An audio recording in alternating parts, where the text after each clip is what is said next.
नमस्कार, माउन्टेन समाचारमा स्वागत छ। म मन्जु कार्की। नमस्कार, म सुचिता बुढाथोकी। सुरुमा अहिलेसम्मका मुख्य समाचार।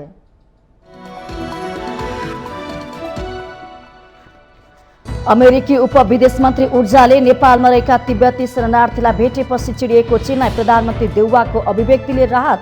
नेपाल भू राजनीतिक चलखेलबाट टाढा बस्नुपर्नेमा जोड। सरकार पैसा बाहेक अरू केही पनि नसोच्नेहरूको हातमा पुगेको एमाले अध्यक्ष ओलीको आरोप। वातावरण संरक्षणका काम अघि बढाइरहेको अवस्थामा आफू सरकारबाट हट्नु परेको गुनासो। पार्टीका मन्त्रीहरू हेरफेर गर्ने सत्ता साझेदार नेकपा एकीकृत समाजवादीको निर्णय। नयाँ मन्त्रीहरूको नाम प्रधानमन्त्री शेरबहादुर देउवा समक्ष पुग्यो। पाठ्यपुस्तक छपाईमा जनक शिक्षा सामग्री केन्द्रको लापरवाही। शैक्षिक सत्र सुरु भएको 1 महिना पुग्न लाग्दा पनि विद्यार्थीहरू किताब बिना नै विद्यालय जान बाध्य। यस वर्षको मनसुन नेपालको पूर्वी क्षेत्रमा प्रवेश गरेको मौसम पूर्वानुमान महाशाखाको भनाई। मौसमी गतिविधिबारे जानकारी दिने कमन अलर्ट प्रोटोकल लागू गर्नुपर्नेमा जोड।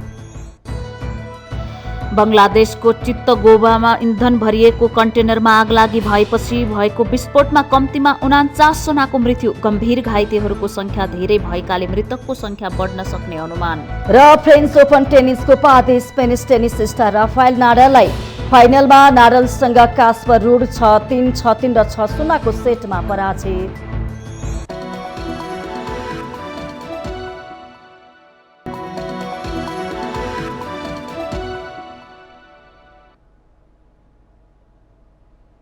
अब समाचार विस्तारमा।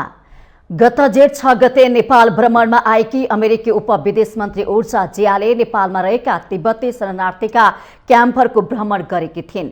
ऊर्जाको उक्त भ्रमणबारे परराष्ट्र मन्त्रालयले जानकारी छैन भनेपछि आलोचना खेपिरहेका प्रधानमन्त्री शेरबहादुर देउवाले आफू एक चीन नीतिप्रति अडिग रहेको अभिव्यक्ति दिएका छन्।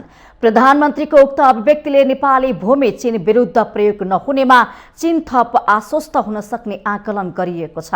तर बेला बेलामा नेपालभित्र हुने विदेशी अतिथिका गतिविधिले कतै नेपाल भू राजनीतिको चपेटामा धकेलिन् त होइन भन्ने प्रश्न पनि उठिरहन्छ। केही समय अघि नेपाल भ्रमणमा आएकी अमेरिकी उपविदेश मन्त्री उजुरा जियाले नेपाल भ्रमणको क्रममा जावलाखेल स्थित तिब्बती शरणार्थी शिविरमा पुगेर उनीहरूसँग गरेको साक्षात्कारबारे मुलुकभित्र सरकारको चर्को आलोचना भइरहेको थियो। असंलग्न परराष्ट्र नीति अवलम्बन गरेको हाम्रो मुलुक नेपालभित्र पाहुनाको रूपमा आएकी अमेरिकी उपविदेश मन्त्री उजुराले तिब्बती शरणार्थी रहेको शिविरमा जाँदा परराष्ट्र मन्त्रालयलाई समेत थाहा थिएन। स्वतन्त्र तिब्बतको माग गरिरहेका दलाई लामालाई भारतमा भेटे लगत्तै उनका समर्थकलाई नेपाल आएर भेट्दा छिमेकी देश चीन चिढिन सक्ने तर्फ सरकारलाई सबैले सचेत गराइरहेकै बेला ढिलै भए पनि प्रधानमन्त्री शेरबहादुर देउवाले उक्त विषयमा मुख खोलेका छन्। प्रधानमन्त्री देउवाले नेपालमा रहेको दलाई लामाको कार्यालय हटाउने आँट विगतमा आफूले गरेको स्मरण गराउँदै एक चीन नीति विरुद्ध आफ्नो देशभित्र कुनै पनि गतिविधि हुन नदिने प्रतिबद्धता गरेका छन्। एक चीन नीतिको सम्बन्धमा नेपाल स्पष्ट छ, तर बेला बेलामा हाम्रो देशभित्र हुने गतिविधिले चीन समेत आफ्नो सुरक्षा मामिलामा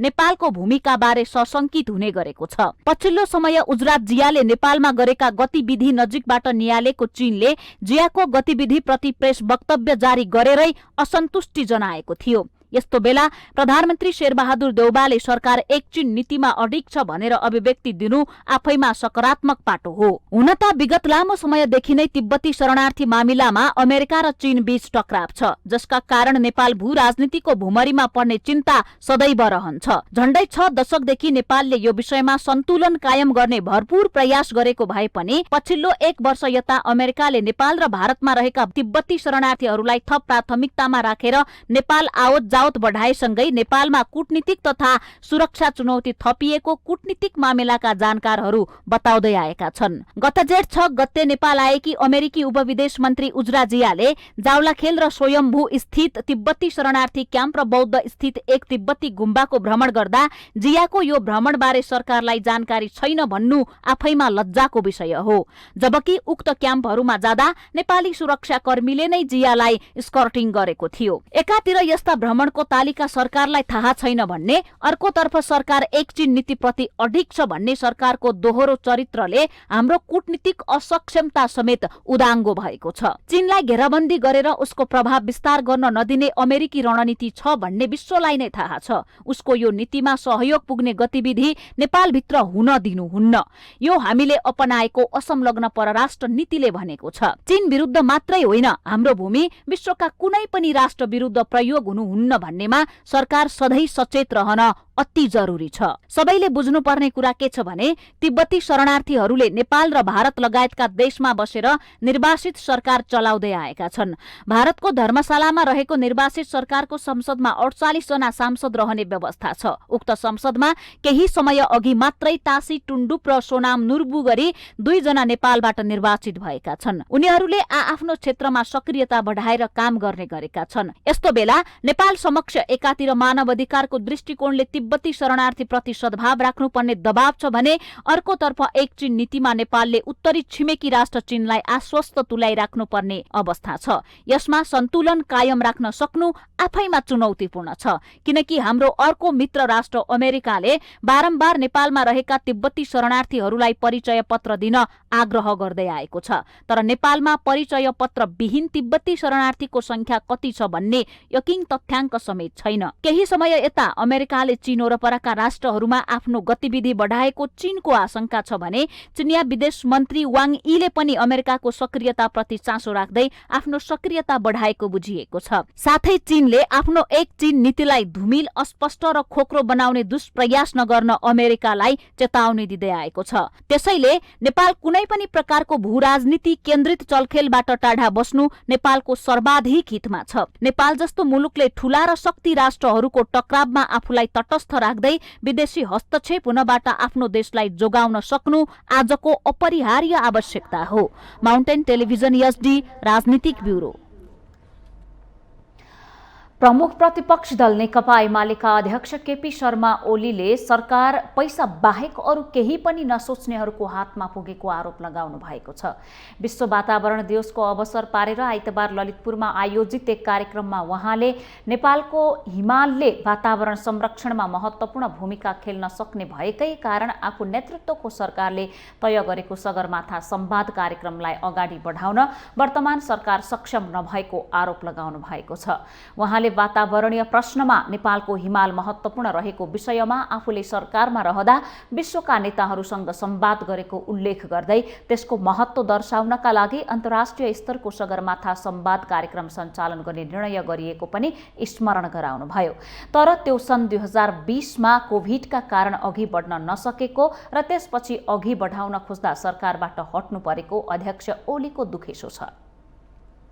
सगरमाथा संवाद यो आयोजना गर्न खोजेका थियौँ। एभरेस्ट डायलग भनेर त्यसलाई आयोजना गर्न खोजेका थियौँ, तर त्यो कोभिड-19 कारणले डिस्टर्ब हो र गएको सेप्टेम्बरमा हामीले आयोजना गर्न खोजेका थियौँ, तय पनि भएको थियो।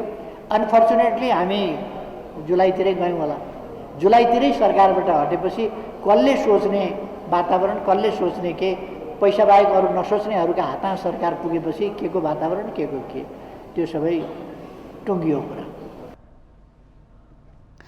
अध्यक्ष ओलीले वातावरण संरक्षणका लागि वनको भन्दा पनि हिमालको भूमिका महत्त्वपूर्ण हुने भएकोले विश्व नेताहरूले नेपालको हिमालबारे चर्चा गर्नु अति जरुरी रहेको तर्क गर्नु भएको छ।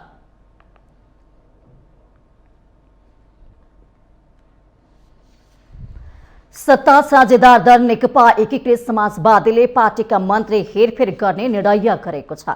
आइतबार बसेको पार्टी सचिवालयको 26औं बैठकले मन्त्री हेरफेरको निर्णय गरेको उपमहासचिव डाक्टर गंगालाल तुलाधरले बताउनु भएको छ।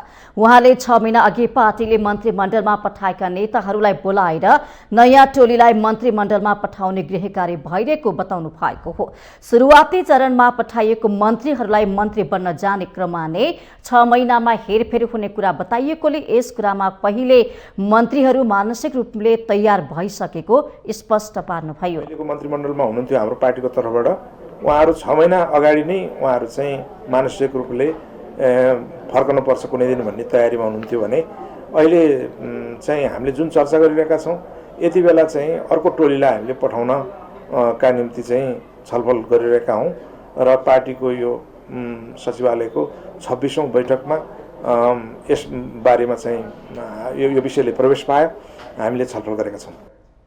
उपमहासचिव तुलाधरले काम गर्नेहरूको लागि समय सीमाको कुनै महत्त्व नहुने र 6 महिनामा नै पर्याप्त काम गर्न सक्ने भन्दै समय कम भयो, काम भएन भन्नुको कुनै अर्थ नरहेको बताउनु भएको छ। उहाँले भर्खरै विद्रोह गरेर आएको नयाँ पार्टीले छोटो समयमा परिणाममुखी कामहरू देखाएर जनताको मन जित्नुपर्ने जिम्मेवारी रहेको बताउनु भयो। र हामीलाई त छोटो समयमा हामीले केही चाहिँ रिजल्ट ओरिएन्टेड भन्नु पर्यो, अलिकति परिणाममुखी खालका कामहरू देखाएर जनताको मन जित्नुपर्ने छ।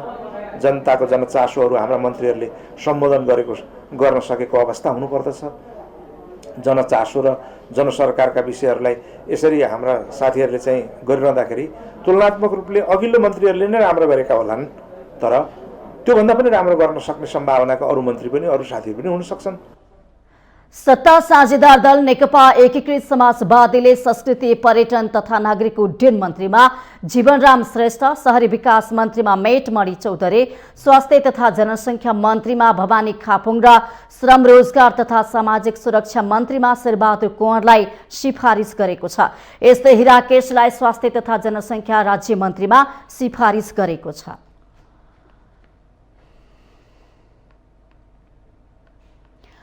प्रधानमन्त्री एवं नेपाली कांग्रेसका सभापति शेरबहादुर देउवाले सुदूरपश्चिम प्रदेशको तीव्र विकासका लागि आवश्यक कार्ययोजना बनाउन सरकारका तर्फबाट प्रतिबद्धता व्यक्त गर्नुभएको छ। सुदूरपश्चिमाञ्चल सरोकार मञ्च नेपालले आइतबार काठमाडौँमा आयोजना गरेको कार्यक्रममा प्रधानमन्त्री देउवाले सो प्रतिबद्धता व्यक्त गर्नुभएको हो।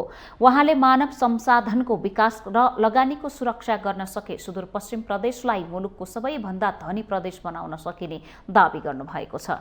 प्रधानमन्त्री देउवाले भारतसँग महाकाली पारी दुधरा चाँदनीमा सुक्खा बन्दरगाह बनाउने सहमति भएको उल्लेख गर्दै त्यसले पनि सुदूरपश्चिम प्रदेशको विकासमा सघाउ पुर्याउने विश्वास व्यक्त गर्नुभएको छ। बनाउने भारत सरकारको सहमति भएको छ। महाकाली पारी त्यो चाहिँ दुधरा चाँदनीमा ड्राइपोर्ट भएको खण्डमा त्यहाँ सिधै हामी चाहिँ नि सुदूरपश्चिम कनेक्ट हुनेछ। बम्बईसित पनि कनेक्ट भएको खण्डमा सिधै चाहिँ नि बम्बईबाट सिधै चाहिँ नि माल सामान ल्याउन सकिनेछ, छोटो हुनेछ। त्यसले अझ बढी विकासमा पनि हाम्रो ठुलो योगदान मिल्ने विश्वास लिएको छु मैले। देउवाले सुदूरपश्चिम प्रदेशको विकासका लागि महाकाली नदी पश्चिम सेती जलविद्युत परियोजनाको विकासमा विशेष ध्यान दिनुपर्ने जरुरी रहेको बताउनुभयो। उहाँले यस प्रदेशको विकासका लागि मानव संशोधनको विकासमा जोड दिनका लागि हातेमालो गरेर अघि बढ्न पनि सम्बन्धित सबै पक्षसँग आग्रह गर्नुभएको छ।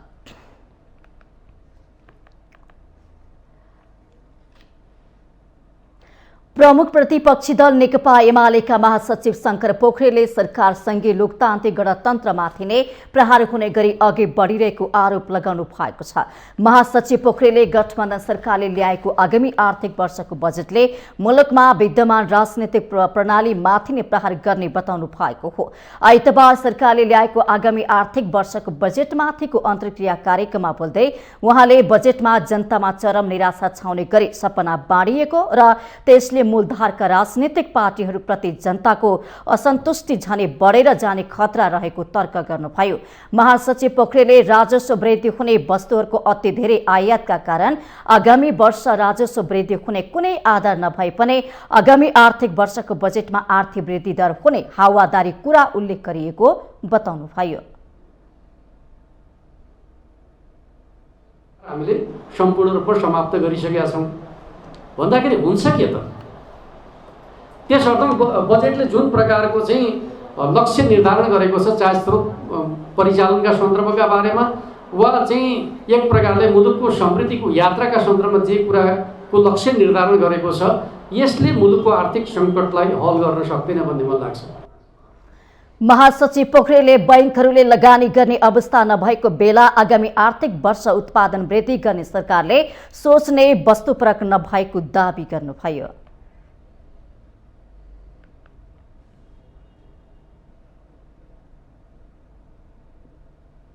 माउन्टेन समाचारमा पालो भएको छ विश्रामको।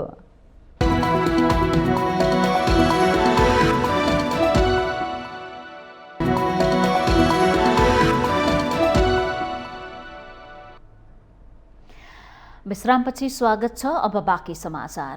जेठ 1 गतेदेखि नयाँ शैक्षिक सत्र सुरु भए पनि समयमै विद्यार्थीको हातमा पाठ्यपुस्तक नपुग्दा विद्यार्थीहरू कपी मात्रै झोलामा बोकेर विद्यालय जान बाध्य छन्। पाठ्यपुस्तक छाप्ने जिम्मा लिएको जनक शिक्षा सामग्री केन्द्रले समयमा नै पुस्तक छाप्न नसकेका कारण नयाँ शैक्षिक सत्र सुरु भएको 1 महिना बित्न लाग्दा पनि विद्यार्थीहरू पुस्तकविहीन अवस्थामा विद्यालय गइरहेका छन्।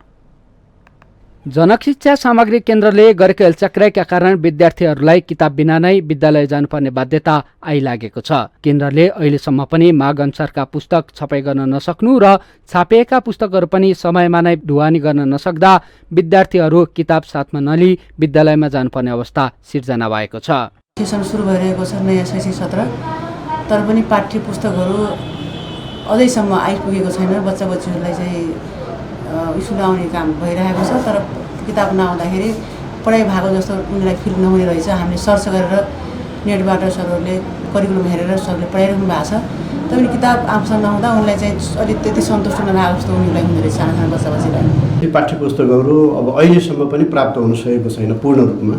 केही त पायौँ, हामीले भर्खरै पायौँ। करिब हामीले पाठ्य पुस्तक प्राप्त गरेको 3 दिन मात्रै भएको छ र त्योभन्दा अगाडिसम्म एउटा पाठ्य पुस्तक पनि आएको थिएन। र पाठ्य पुस्तक अहिले पनि प्रत्येक कक्षाको 2-3वटा नपुगिरहेको, कुनै कक्षाको त कक्षा 5को भन्दाखेरि कुनै पनि सेट पाठ्य पुस्तक आएको छैन, पुरै सेट नै छैन।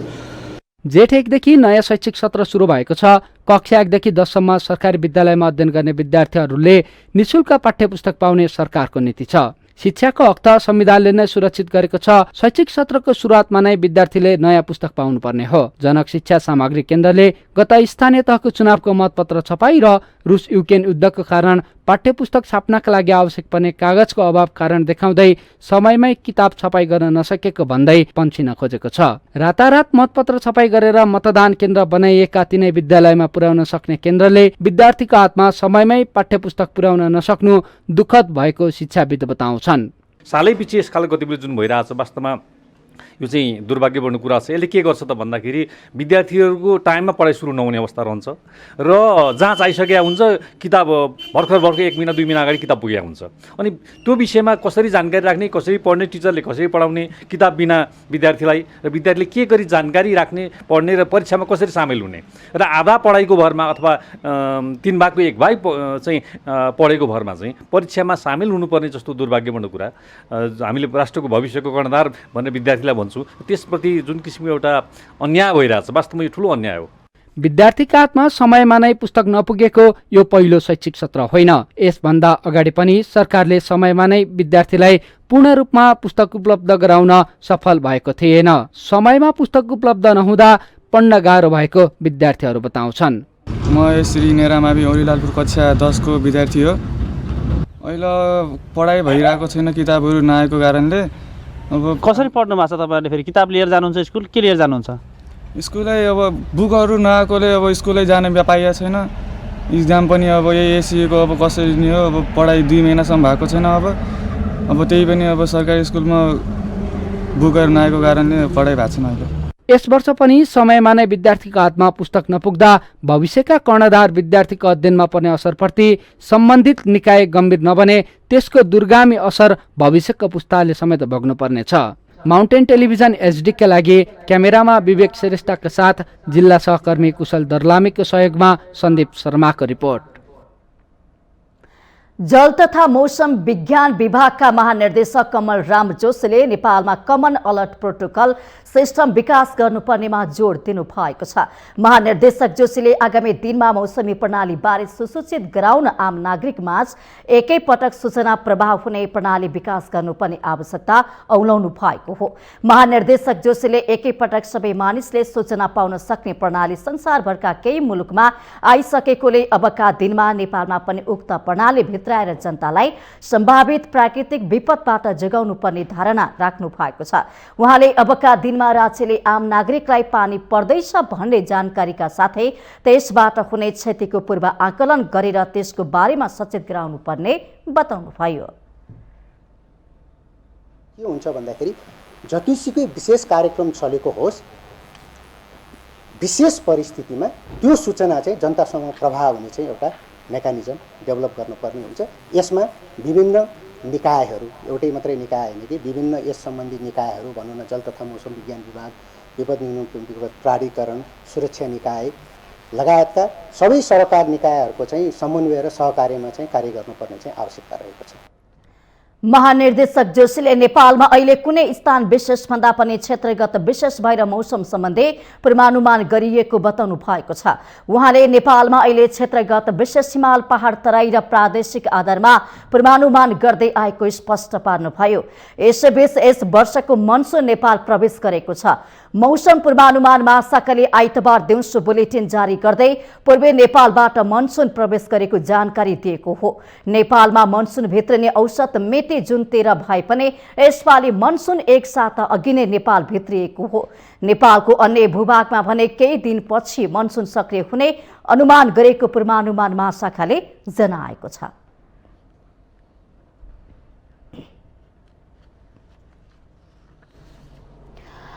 रक्त क्यान्सरको उपचार नेपालमा नै सहज रूपमा हुने भन्दै विज्ञहरूले निराश हुन नपर्ने दावी गरेका छन्। आइतबार वीर अस्पतालमा क्यान्सरबाट बाँचेकाहरूको दिवसका अवसरमा आयोजित कार्यक्रममा विज्ञहरूले रक्त क्यान्सरको उपचार सर्वसुलभ हुने भएकाले रक्त क्यान्सर हुँदैमा आत्तिनु नपर्ने बताएका हुन्। कार्यक्रममा बोल्दै वरिष्ठ क्यान्सर तथा छाती रोग विशेषज्ञ डाक्टर मदन कुमार पियालले रक्त क्यान्सर हुँदैमा हतोत्साहित हुनु नपर्ने बताउनुभयो। उहाँले अहिले धेरै प्रकारको प्रविधि र विज्ञहरू आइसकेकाले रक्त क्यान्सरको उपचार सहज भइसकेको दावी गर्नुभएको छ। सिटीमा पाउने भएको छ।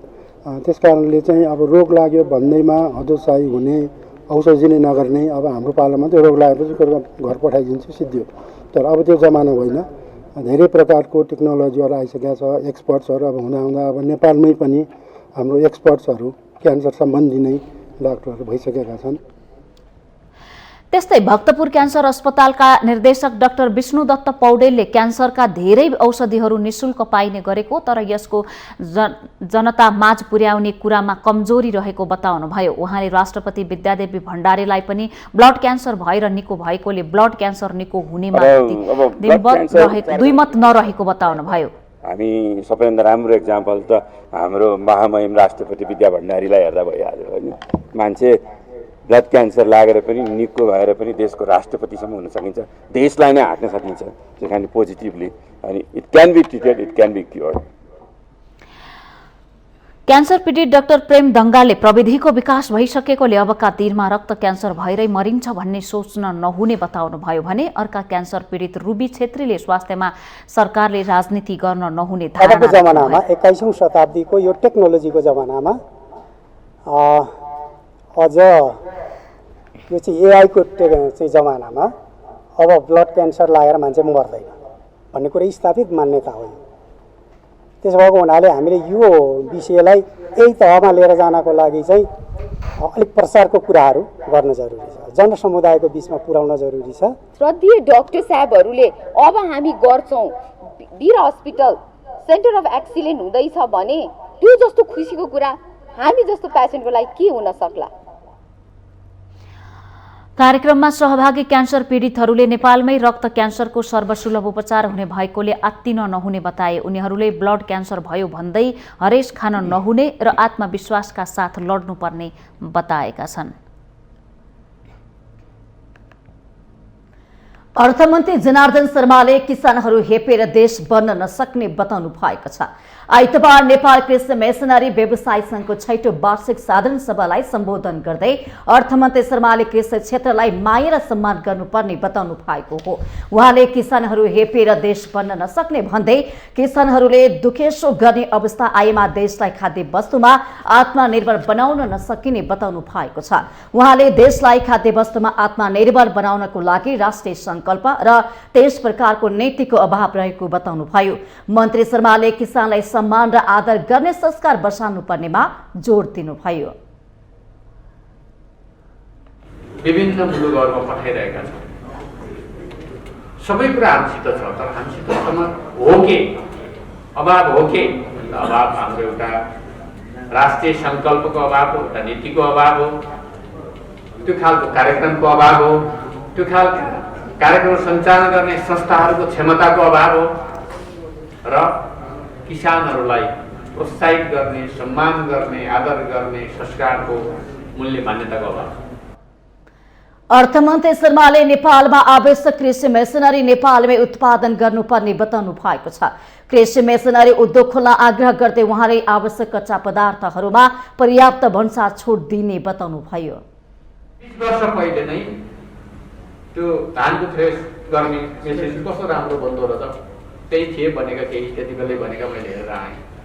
कुटा कोदाला बेलचा लगायत अरू सारा शक्ति सब यस्तो राम्रो बन्दमा आह्वान गर्छु। नेपाल सरकारले आह्वान गर्छ तपाईँहरू आउनुहोस्, सञ्चालन गर्ने कुन मोडेलमा सञ्चालन गर्ने हो, एउटा मोडेल तयार सञ्चालन गरौँ। यान्त्रिकरणको कुरा पनि हाम्रो उत्पादन हो, त्यसलाई के कच्चा पदार्थ चाहिन्छ त्यस्ता उद्योग तपाईँहरू आफै पनि खोल्नुहोस्, त्यही मात्रै चलाउनु पर्छ भन्ने छैन। तपाईँहरू खोल्नुहोस्, त्यस्तो कच्चा पदार्थमा तपाईँहरूलाई पर्याप्त छुट हुन्छ, भन्सार लाग्दैन, नलाग्ने व्यवस्था गर्छ सरकार। उहाँले कृषिमा उत्पादकत्व वृद्धिका लागि मलको आपूर्ति, प्रविधिहरूको हस्तान्तरण र सिँचाइको व्यवस्था लगायतका कामहरूलाई एकीकृत गरी लैजानु आवश्यक रहेको उल्लेख गर्नुभयो।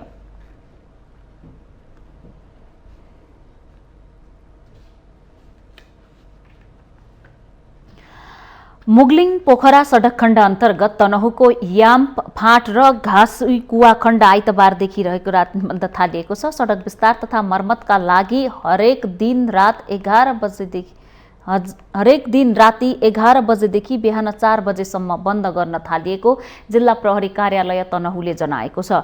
याम्पा फाँटदेखि घाँसी कुवा खण्डमा सडक खन्नुपर्ने भएकोले अर्को सूचना जारी नभएसम्म सडक बन्द गर्न सुरु गरिएको मुगलिङ पोखरा सडक आयोजना तनहुले जनाएको छ। आयोजनाले सो सडक खण्डमा राति 11 बजे अगाडि र बिहान 4 बजेपछि मात्रै सवारी चलाउन आग्रह गरेको छ। मुगलिङ पोखरा सडक खण्डका विभिन्न स्थानमा सडक फराकिलो बनाउने र मर्मत गर्ने कार्य भइरहेको छ।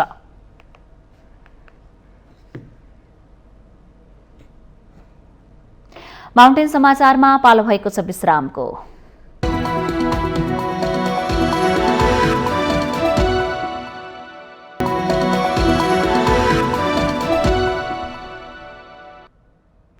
विश्रामपछि स्वागत छ। अब बाँकी समाचार।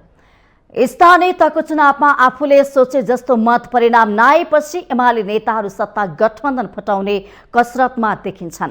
स्थानीय तहको मत परिणामबाट झस्किएको एमाले पुनः वाम एकताको लागि अग्रसर बनेको छ। प्रदेश र केन्द्रमा पनि स्थानीय तहको जस्तै परिणाम आउन सक्ने आकलनपछि एमाले वाम गठबन्धनको ढोका उघारे पनि पानी बराबरको अवस्थामा पुगेका कम्युनिस्ट दलमा तत्काल एकताको सम्भावना भने न्यून देखिन्छ।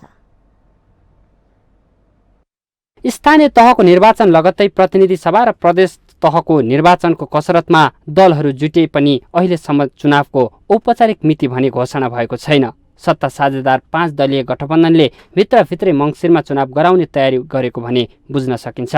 सकेसम्म नेपाली कांग्रेस कार्तिकमै निर्वाचन गर्ने हो भने पनि तयार देखिन्छ, किनकि वर्तमान गठबन्धनलाई कायमै राखेर जतिसक्दो चाँडै सङ्घ र प्रदेशको निर्वाचन गर्न सके आफू पहिलो दल बनेर सरकारको नेतृत्व गर्ने दाउमा कांग्रेस छ।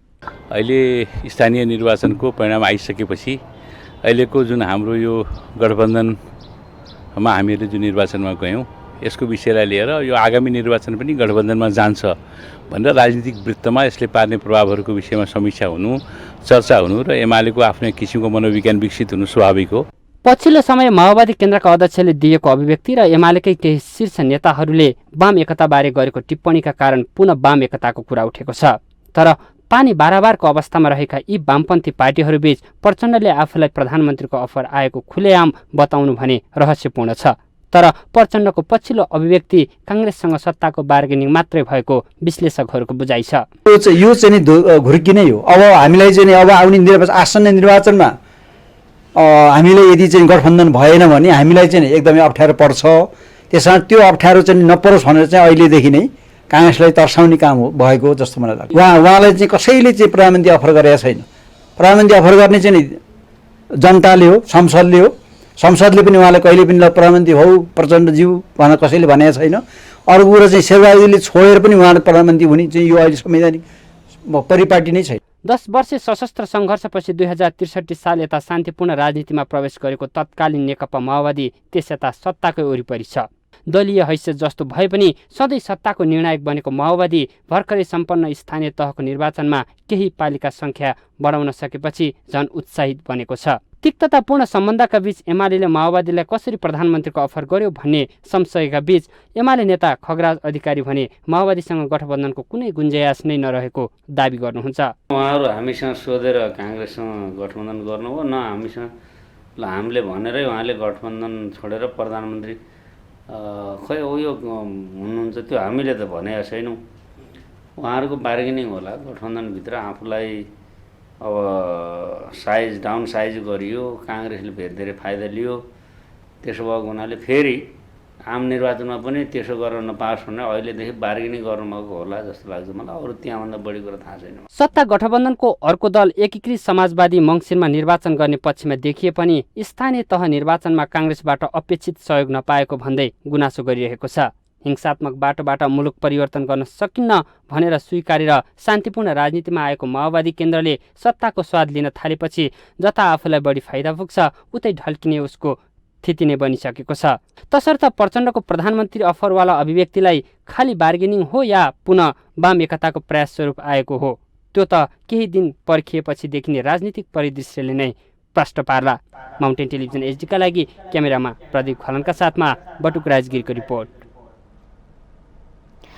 महन्त ठाकुर नेतृत्वको लोकतान्त्रिक समाजवादी पार्टी नेपालले आफ्नो पार्टीको मागहरू सम्बोधन गर्न प्रतिबद्ध पक्षसँग संघ र प्रदेशको निर्वाचनमा गठबन्धन गरेर जाने बताएको छ। आइतबार सम्पन्न पार्टीको केन्द्रीय कार्यकारिणी समितिको बैठकले आफ्नो पार्टीको माग सम्बोधन गर्न प्रतिबद्ध राजनीतिक दलहरूसँग संघ र प्रदेशको निर्वाचनमा गठबन्धन गरेर जाने निष्कर्ष निकालेको हो।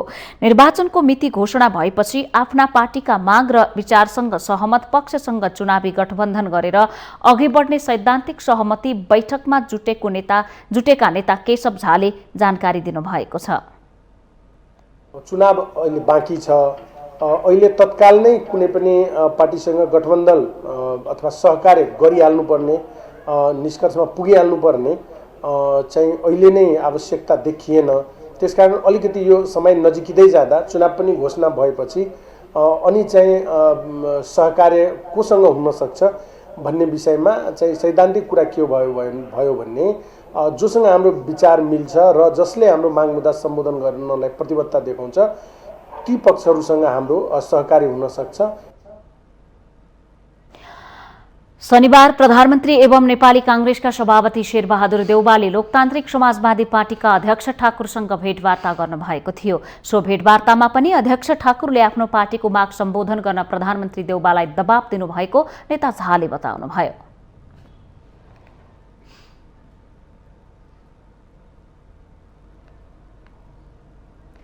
हरेक वर्ष 5 जुनमा विश्व वातावरण दिवस मनाइन्छ।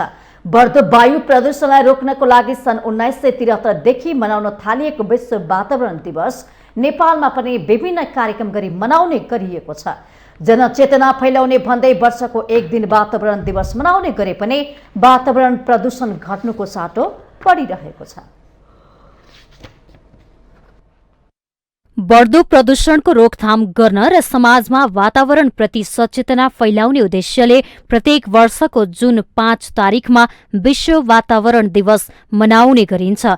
विश्व स्वास्थ्य संगठन WHO का अनुसार विश्वभर प्रत्येक वर्ष झण्डै 6 लाख नागरिकहरूको वातावरण प्रदूषणका कारण मृत्यु हुने गरेको छ। यो तथ्याङ्कले विश्वका कुनै पनि मुलुक स्वास्थ्यसँग प्रत्यक्ष जोडिएको वातावरण प्रति गम्भीर रहेको संकेत गर्दैन। मानवीय क्रियाकलापका कारण नै वातावरणीय विनाश दिन प्रतिदिन बढ़िरहेको विज्ञहरूले बारम्बार भन्दै आइरहेका छन्। एक दिने दिवसले आम नागरिकमा वातावरण सम्बन्धी चेतना जागृत गराउने उद्देश्य राखे पनि मानिसमा चेतना अभावकै कारण वातावरण कुरूप हुने गरेको छ। जलवायु परिवर्तनले मानव जीवनलाई मात्र असर पुर्याएको छैन, कृषि, खाद्यान्न, जलस्रोत, वन जंगल, भौतिक पूर्वाधार लगायत समग्र क्षेत्रमा असर परिरहेको छ। खास गरी गल्फ कन्ट्रीहरू र छिमेकी मुलुकहरू भारत लगायतका देशहरूबाट आउने हावाको प्रवाह चाहिँ दक्षिण पश्चिमबाट जाने यता नेपालको तर्फबाट उत्तरी क्षेत्रतिर जाने त्यो बहने जुन चाहिँ प्रक्रिया छ त्यसले गर्दाखेरि नेपालको जाने ग्लोबल वार्मिङ अथवा चाहिँ कार्बन कन्टेन्ट जुन चाहिँ वातावरण छ त्यो बढ्न गएको छ। नेपाल आफैले आफ्नो कारणले गर्दाखेरि यो भएको होइन भन्ने चाहिँ होइन, तर ठुलो मात्रामा चाहिँ ट्रान्सपोर्टिङ कज छ। अब यो ट्रान्सपोर्टिङ कजमा नेपालको कल कारखानाबाट भएको प्रदूषणबाट छिमेकी देशलाई प्रदूषण हुने किसिमको र केही मात्रामा कल कारखानाबाट निस्किने वायु प्रदूषणबाट हाम्रो वातावरण पनि खस्किएको स्थिति पनि छ। आर्थिक वृद्धि सहितको भौतिक विकास र वातावरणीय ह्रास एक अर्काप्रति प्रत्यक्ष प्रभाव पार्ने विषयहरू भएकै कारण यो विषयले समय समयमा प्राथमिकता पाउने गरेको छ। नेपालमा विकासको नाममा वातावरण संरक्षण ओझेलमा पर्दा यसले पर्यावरणीय सन्तुलन बिगारिरहेको छ, जसकारण प्रत्यक्ष रूपमा मानव सँगसँगै जीवजन्तु र रुख बिरुवाले पनि नकारात्मक असर भोग्न बाध्य छन्। अहिलेको हालसालमा अहिले बढ्दो पपुलेसन अनुसार हैन, अब डे बाई डेज मान्छेको निड्स अनुसार हैन, हिजोको दिनमा अब सार्वजनिक यातायातलाई पनि फोकस गरेको भए हैन, अहिले हरेक घरमा पर्सनल एउटा भेहिकल भएको छ। त्यो कारणले गर्दाखेरि अझै प्रदूषण धेरै बढिरहेको कारणले गर्दाखेरि सुधार गर्नको लागि सरकार मात्र हैन, विभिन्न सङ्घ संस्थादेखि लिएर आम नागरिकदेखि लिएर सबैजना सचेत हुनु जरुरी छ।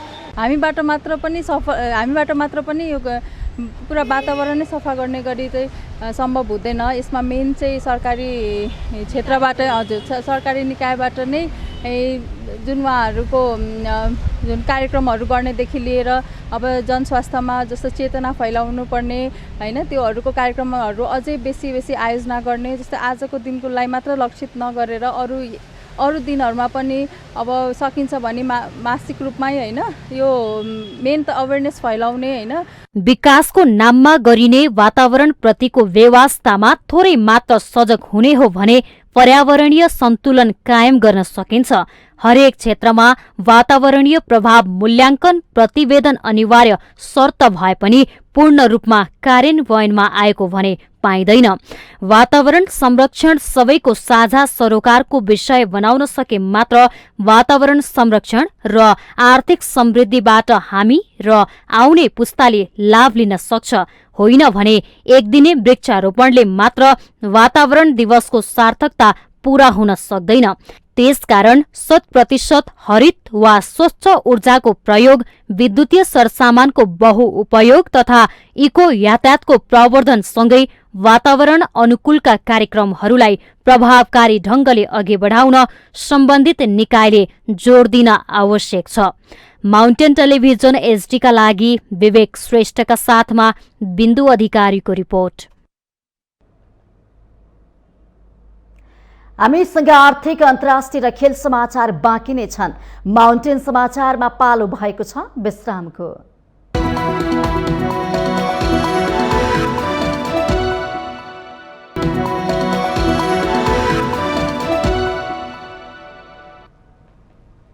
विश्रामपछि स्वागत छ। अब आर्थिक समाचार।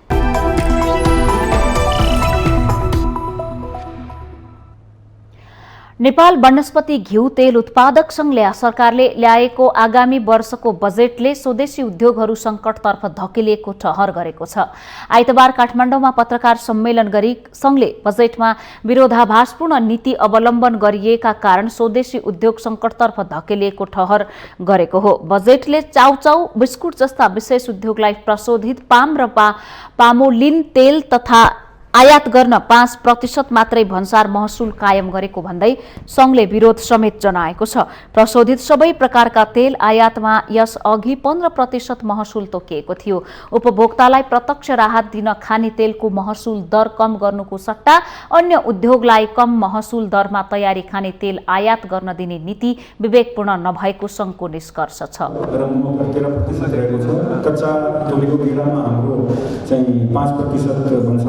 कच्चा भटमासको बेलामा पनि 5% दर छाड्न सक्दैन छ। अब सरकारले आएर जुन यो हालको बजेटमा चाहिँ के गरेको छ भने यहाँ अन्य उद्योगहरू पनि छन् जसले कि चाहिँ हामीबाट तेल खाने तेल तयारी तेल लिएर आफ्नो चाहिँ उद्योगमा प्रयोग गरेर राख्यो उनीहरूलाई चाहिँ सिधै तयारी तेललाई 5% ड्युटीमा ल्याउन चाहिँ प्रावधान गरेका छ। जुन तेल उत्पादक संघ कार्यक्रममा बोल्दै नेपाल उद्योग वाणिज्य महासंघका अध्यक्ष शेखर गोल्छाले वनस्पति घिउ तेलको कच्चा पदार्थ आयातमा भन्सार महसुल शून्य बनाउनु पर्ने माग गर्नु भएको छ।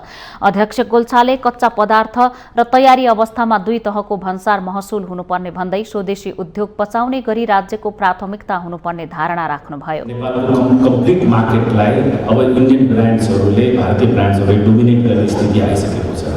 त्यसैले गर्दाखेरि यसमा ड्युटी अहिले जुन हाम्रो बजेटमा भएको छ त्यसलाई सच्याउनु मात्रै होइन यसमा यसको र मेटेरियलमा 0 ड्युटी पनि हुनुपर्छ भन्ने कुरा जुन घिउ तेल पारसले राखेको छ यसमा उद्योग वाणिज्य महासंघले आफ्नो पूर्ण प्रतिबद्धता जाहेर गर्न चाहन्छ। हामी उहाँहरूले उठाएको कुराहरूलाई पूर्ण सहयोग पनि गर्न चाहन्छौँ। कच्चा पदार्थ भन्दा बढी मूल्यमा तयारी माल सामान आयात हुँदा विदेशी मुद्रा बढी मात्रामा विदेशिने समेत संघको भनाइ छ। संघले नेपालबाट यस आर्थिक वर्षको वैशाख मसान्तसम्म 10 महिनामा 87 अर्ब 60 करोड बराबरको वनस्पति तेल भारत निकासी भएको समेत जनाएको छ।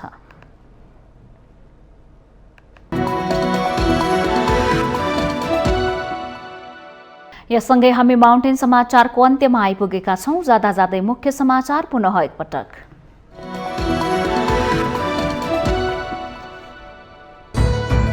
अमेरिकी उपविदेश मन्त्री उजुराले नेपालमा रहेका तिब्बती शरणार्थीलाई भेटेपछि चिढिएको चीनलाई प्रधानमन्त्री देउबाको अभिव्यक्तिले राहत, नेपाल भू राजनीतिक चलखेलबाट टाढा बस्नुपर्नेमा जोड। सरकार पैसा बाहेक अरू केही पनि नसोच्नेहरूको हातमा पुगेको एमाले अध्यक्ष ओलीको आरोप। वातावरण संरक्षणको काम अघि बढाइरहेको अवस्थामा आफू सरकारबाट हट्नु परेको गुनासो। पार्टीका मन्त्रीहरू हेरफेर गर्ने सत्ता साझेदार नेकपा एकीकृत समाजवादीको निर्णय, नयाँ मन्त्रीहरूको नाम प्रधानमन्त्री शेरबहादुर देउबा समक्ष पुग्यो। पाठ्य पुस्तक छपाईमा जनक शिक्षा सामग्री केन्द्रको लापरवाही, शैक्षिक सत्र सुरु भएको 1 महिना पुग्न लाग्दा पनि विद्यार्थीहरू किताब बिनै विद्यालय जान बाध्य। यस वर्षको मनसुन नेपालको पूर्वी क्षेत्रमा प्रवेश गरेको मौसम पूर्वानुमान महाशाखाको भनाई, मौसमी गतिविधिबारे जानकारी दिने कमन अलर्ट प्रोटोकल लागू गर्नुपर्नेमा जोड। बंगलादेशको चित्तगोङमा इन्धन भरिएको कन्टेनरमा आग लागेपछि भएको विस्फोटमा कम्तीमा 49 जनाको मृत्यु, गम्भीर घाइतेको संख्या धेरै भएकाले मृतकको संख्या बढ्न सक्ने अनुमान। र फ्रेन्च ओपन टेनिसको उपाधि स्पेनिस टेनिस स्टार राफायल नाडाललाई फाइनलमा नाडालसँग कास्पर रुड 6-3, 6-3 र 6-0 को सेटमा पराजित।